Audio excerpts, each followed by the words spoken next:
Well, it is I, the dashing director of Combat Coach, Cody Merrow, here with the Duck Ian Parker, ready to dive into these dashing picks this week. Dip, dive, dash, dive, and duck. Let's go. 5 of Combat Coach. We start at UFC Vegas 36, going down this Saturday. An early start time, Ian, you got to remember, ESPN Plus, the fights start at 1 p.m., main card 4 p.m. We're going to get this out of the way so you can have a nice Saturday evening with the kids. But first, coming up on the card, Martinez minus 165 versus Marcelo Rojo plus 145. Ian, how does this go down? Saturday evening with the kids just doesn't, that is an oxymoron. The goal is to get them to bed, so I can also do that as well. All right. I like Jonathan Martinez here. You know, look, Rojo is a tough guy, good striker, but Martinez is levels above him. That last fight against Davy Grant, Martinez was winning until he got caught. And look, Grant's no joke. We saw him very competitive against Chito Vera. I think this is a good fight for Martinez to be tested again on a lower level, but bounce back, get his confidence. He could also wrestle, but I'm going with Martinez. Martinez there, the pick to click for Ian Parker. And coming up next, a couple of mouthfuls. DALCHA LUNGIAMBULA plus 145 versus MARC-ANDRÉ BARRIAULT minus 165. Ian, you can use the first names, but tell me who's going to win this fight. I like Marc-André Barriault here. You listen, when it comes to DALCHA, very tough, very powerful, just a crazy athlete in the first round. After that, he becomes a human being and goes to his mortal form. And I think with Marc-André Barriault, who's also he's just known for his grit. He's very tough. I think as long as he stays away from that one punch power of DALCHA, he should be okay. That's why the odds are with a guy who doesn't have a great record either. I like Marc-André Barriault here. I just think he's got more tools to get this done. Well, 2 minus 165s there back-to-back to start off the card for Ian. People always complaining, oh, taking the favorites. It's MMA. If the bookies have the favorites and that's the guy that they think is going to win, that's who we're betting on. I would say this, though, to your point right there, and for anyone who's listening that wants to, listen, you can complain about picking favorites all you want. Minus 165 is not a heavy favorite. If you see me picking minus 200 to minus 300 straight, then complain. That I understand. But there's a reason why we teach on this show.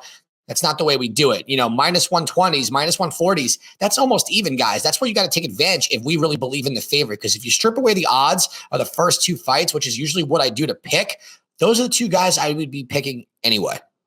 Well, and that's what we do here on Combat Coach. We're trying to educate. We're trying to learn people up here.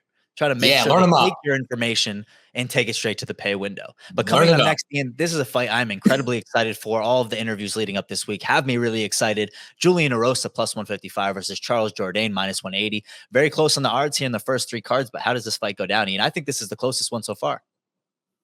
I'm going to respectfully disagree, only because I believe Charles Jourdain is light years ahead of Julian EROSA based on the way Julian EROSA fights. If Julian EROSA was able to use his ground game and put Jourdain on his back and work his jiu-jitsu, then I agree with you. And I know he's talking about, I'm going to wrestle this guy for 15 minutes to get a win on my record so I don't get fired again.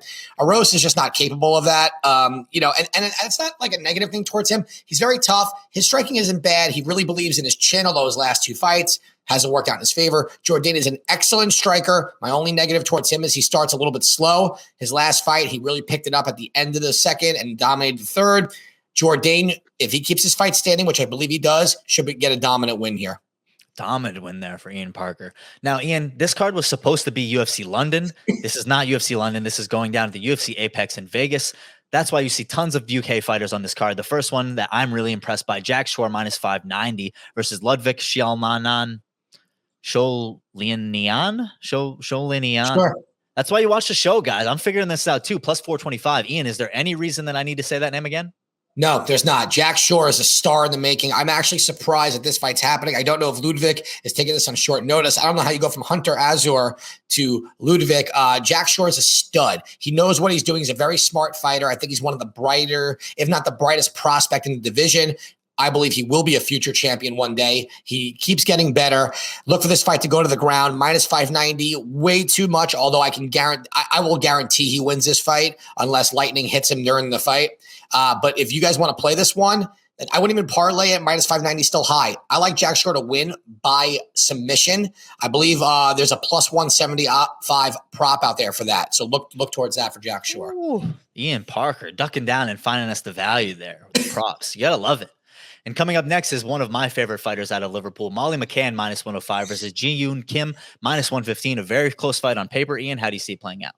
I would just take the over here or stay away. You know, listen, Kim knows how to use her jab at range, and we've seen Molly, and I love Meatball Molly, but unfortunately, we have seen her get out wrestled, out grappled, and kind of gas out a little bit in her last couple of fights. Listen, we know she's tough. This fight can go either way. I'm not going to play this one because, as you can see, when the odds are like this, and this part of the division, it's kind of a coin flip, you know. And to Cody's point, this is not in England, so there's no home court advantage here. So either parlay the over, I don't care what that is. I'm assuming it's in the minus high 200s. If not, I would probably stay away. That's really the best advice I can give here. You know, unless Molly can get Kim on her back or close a distance and really brawl and be able to keep a high pace, it's a hard one to really pick. Well, Molly McCann, I'm looking at the stats right now, hasn't had a finish since 2018, hasn't been finished since 2018 either. And then Jinyu Kim, once again, a slew of decisions, hasn't had a finish since 2019. So you're dealing with a lot of time there. That supports what you're saying. Now, Ian, I am not going to ask you to keep it brief on this next one, but I think that this man needs a new barber. Paddy Pimblett minus 155 versus Luigi Vendramini plus 135. I'm very excited for this, Ian. I know you are from our pre-show. Tell me why. Well, listen, you got a guy in Paddy Pimblett who's been probably the most talked about fighter from overseas in a very long time. He turned down 2 offers in 2016, 2018 to come to the UFC because he felt, I mean, maybe this was like his management team really speaking, but his maturity wasn't there. The experience really wasn't there. Had to be put through adversity, which he went through, even took some time away from the sport, came back. Excuse me. And I think rightfully so that he took that time because he did not look like a UFC caliber fighter against Soren Bach. Soren Bach came to the UFC and then didn't, you know, actually pan out the best way. So I think hindsight actually supports what you're saying. Yeah, no, thank you. Yeah, no, I agree. And Paddy Pimblett's a guy who promotionally speaks. I mean, granted, if you could understand what he's saying with his accent, speaks well. He talks like Conor McGregor, like a Chelsea, like a Darren Till, right? And he backs it up. This is not a guy who's going to stall. This is not a guy who's going to grind. He's going to come out, put on a show, and he backs it up with his wins. He's a very talented fighter, and he's very well-rounded. Nothing against Luigi Vendramini, but Paddy Pimblett is the play here because I can tell you after this fight, if he does get the win and if he does finish, whatever person he fights next, regardless of the rank, you know, where he'll be, not like a higher rank guy, he'll probably be a minus 200 or more. This kid is very good, backs it up. He loves the limelight. It's his time to shine. Well, take the notes there. Might be a star in the making there as of Ian Parker, the Duck. Coming up next, Ian, I don't think that this fight is going to last very long, but you're the expert. Modestas Bukauskas minus 155 versus KHALIL Rountree Jr. plus 135. Am I wrong? You know what? When it comes to KHALIL Rountree, I never know. I'll be honest. I don't think I could pick a fight correctly with him for the life, meaning against him or for him. Because he sometimes, you know, look, he's a very talented striker. He really is. But sometimes he's hesitant. And when he's not and he lets go, he's fantastic. And Modestas Bukauskas, you know, hasn't won yet, right?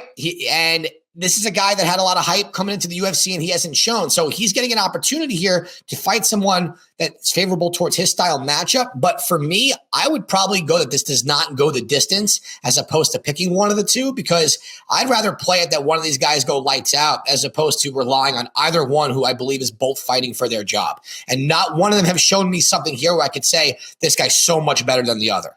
You know, but Modestas was supposed to win his last 2 and he didn't. Rountree was supposed to beat Prachnio after, you know, his win. He didn't. So, again, not confident one way or the other. I would say that this fight does not go the full 3 rounds.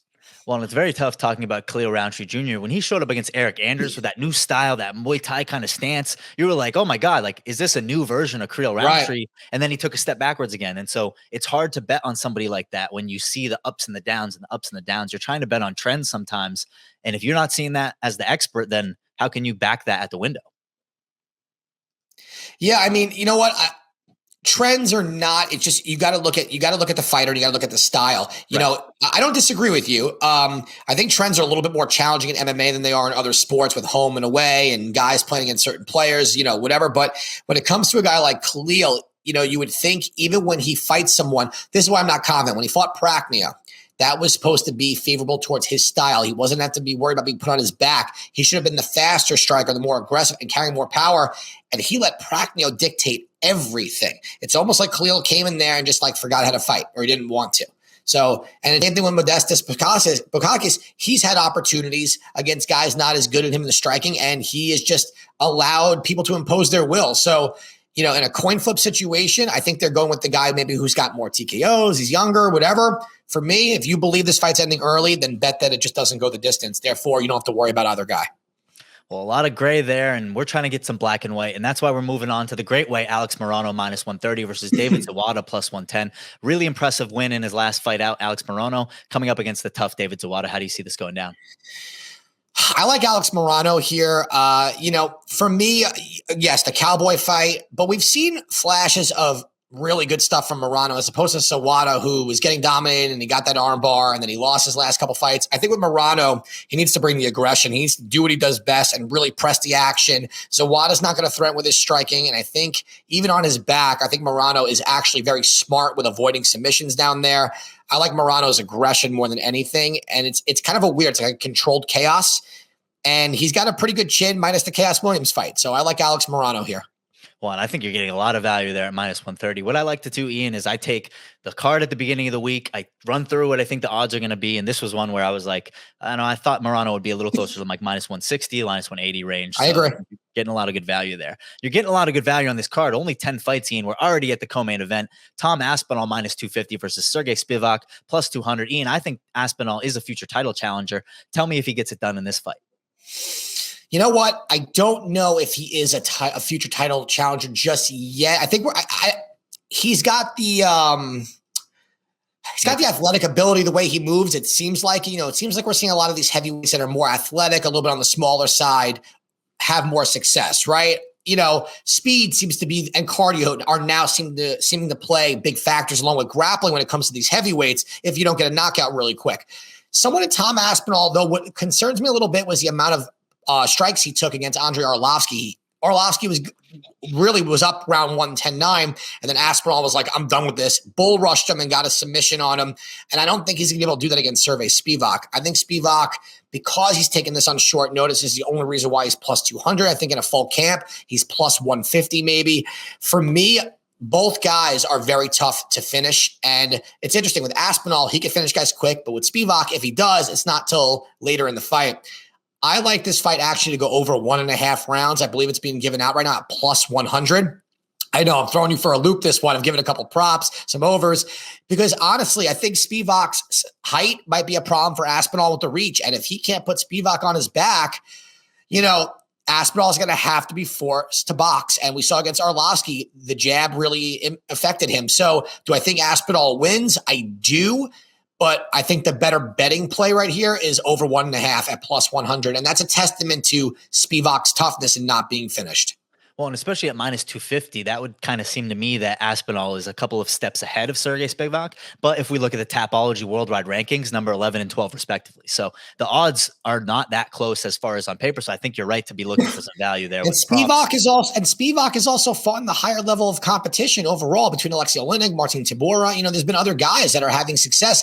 And for Aspinall, Jake Collier, who really should not be a heavyweight, let's be honest with ourselves here. And then his last fight, Andrei Arlovski, who's a fading legend, although Arlovski has had success. For me, that was a good stepping stone for Aspinall and a good test. But this is an interesting fight between two prospects. So I'm going to stick with the over 1.5 there. Yeah, and not to beat a dead horse, but Spivak is a much different style. He's much more in that Volkov, Struve kind of longer, rangier heavyweight, whereas the fighters that Aspinall fought before, shorter, slower, more stocky, yes. You know. It's a very interesting division now, as you said, and it's surprising at heavyweight. But what's not surprising is how excited I am for this fight. Derek Brunson +155 versus Darren Till -180. I like what Derek Brunson's doing lately. We get to see a little more of his personality. He's getting out there more in front of the fans. You know, I'm not cheering for him in this fight because I am a Darren Till homer. I love Darren Till and what he represents and everything that he's fighting for. But I think this is a lot closer fight than people are maybe making it out to be. Ian, how do you see it playing out? I don't know if that's really true, to be honest. And it's funny. I think people are looking at Derek Brunson, and listen, he's got 4 wins in a row, but let's go based off his last 2 wins. All right, against Edmund Shabazian, what was everyone saying? If he didn't knock someone out in the first round, how would he respond? Couldn't knock Derek out. Derek clinched, put him on his back, and gassed him out until he was able to finish him, right? Against Kevin Holland, we all knew what was going to happen. Put Holland on his back. He doesn't know how to wrestle. Brunson took advantage of that. Brunson's fighting a guy in Darren Till who does know how to wrestle, who's got good takedown defense and has fought essentially the top guys in the division between 170 and 185 the last 4 years. Brunson has not fought that. You know, Darren Till going 5 rounds with Robert Whittaker, and I don't want to say he was dominated. Did he lose unanimously? Yes, but there wasn't a point where Till was ever in trouble. I don't know where Brunson presents that unless he can get Till down on his back in the first 2 rounds and be up to nothing, because Till, I don't believe, is a good comeback fighter. You know, his style is counter-striking, using the distance, push kicks, that jab. That's not a style that works if you're down 2 rounds. You know, I don't think Till is going to be the guy who's going to take Brunson down. And, you know, like when you see guys be like, you need the takedown, you need to get on top, whatever. Till doesn't have that ability, in my opinion. So, but I do think this fight stays standing. I think Till is the way better striker, definitely the better boxer. He's still big for this weight class, which is mind-blowing. It's like a Michael Chiesa situation. Yeah. You know, I think that Brunson's striking is also extremely predictable. I think his wrestling is a little predictable against guys who can wrestle. I think that Darren Till gets this done. I think he does win. And then we go from there. I wish he would stop talking about Israel Adesanya, because I have no interest in seeing Till fight for a belt anytime soon. He needs to get, you know, outside of a Kelvin Gastelum win, needs to get another win here. And I think it starts with Derek Brunson. Well, it's interesting you say that, because Brunson is the first fight of his last 6 that Darren Till isn't facing a champion or challenger. So right. That's my point. Yeah. It's interesting the trajectory he's kind of on, where, as you're saying, you'd like to see him take maybe another fight after this to get into that, you know, upper echelon, get the experience. But he's in this lane where if the 5 of your last 6 fights are fighting title challengers or champions, then, you know, is it going to elevate him into that perspective? But I think this is a great fight. I think it's huge for the middleweight division. And as we know, the middleweight division right now, kind of up for grabs. We don't know what's going on in the world with the travel situation and where that is going to end up. Maybe it's a 185-pound interim title fight. Who knows? We know that they're not shy about giving him out. So I know that I will have my man Ian Parker here to pick it if that fight goes down. But that's it, guys. It's Combat Coach for UFC Vegas 36 going down tomorrow. Like I said, early start. Make sure you're there at 1 p.m. And if you have any questions, follow Ian Parker, tweet him. And once again, take it straight to the pay window. Peace.